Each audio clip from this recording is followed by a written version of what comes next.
មនុស្សសម័យនេះចូលចិត្តមើងងាយគេដាក់តែដៀលគេនិយាយតែពីគេធ្វើដោយខ្លួនឯងនឹងជាអ្នកភ្លេតែក៏មើលខ្លួនក៏ហ្វក់ជាងបែកសេមនុស្សសម័យនេះចូលចិត្តមើងងាយគេដាក់តែដៀលគេនិយាយតែពីគេធ្វើដោយខ្លួនឯងនឹងជាអ្នកភ្លេតែក៏មើលខ្លួនក៏ហ្វក់ជាងបែកសេពួកអាបាសង្គមពួកអាគ្មានជំរុំពួកអាព្រមសែងប្រឡែងជាមួយខ្មុំពួកអាដៅប្រឡងធ្វើខ្លួនជាអ្នកធំពួកអានេះសំតែខ្លួនវាជាប់ឃុំអត់ចាប់ប្រមូលក៏ទុកវានៅមួយដុំឲ្យវាដឹងខ្លួនថ្ងៃក្រោយកំពួកវាពួកអានេះញីពួកក្បាលពីរចង់ទៅចាប់ដៃពួកវាមកញុកព្រីឲ្យពួកវាដឹងមិនបាច់ប្រឹងទៅចាក់កពីពួកអាជន់ឆ្លី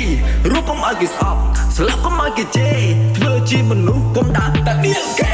រស់នៅក្នុងសង្គមគ្មានណាគេ no way កុំប្រៀបធៀបបងពីខុសដាច់តែត្រូវបេបងជាអ្នកភ្លេងមិនមែនជាអ្នកភ្លេបើសិនជាចង់លេងបងលេងសាក់ជូនបានអស់ចូលជាមួយបងទីឈៀងស្រូវលើប្រានមកជិះម៉ូតូទៅវិញទីជិះឡានឡានស្រកានេះមិនមែនឡានកូរ៉ូឡានៅសុកមិនចំតែចំមានបញ្ហាអស់ជូនដំណើរគាត់ឲ្យទៅនៅក្នុងមច្ឆាមនុស្សសម័យនេះចូលចិត្តមើងងាយគេ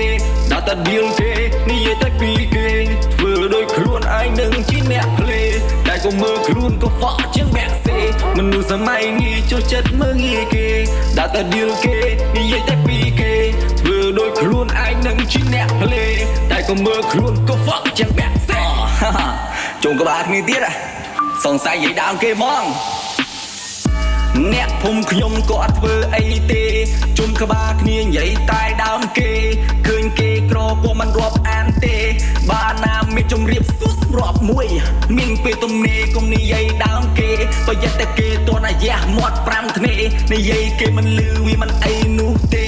តែពេលគេដឹងគេផ្ទះប៉ាំងអូខេហេឈប់និយាយដើមគេប្រយ័ត្នគេតនណា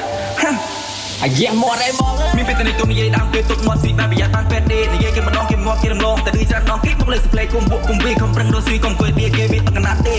Don't be a player in you free time អាយំតនតាម DC back home ឌៀលចុះឌៀលឡើងលុយចុះលុយឡើង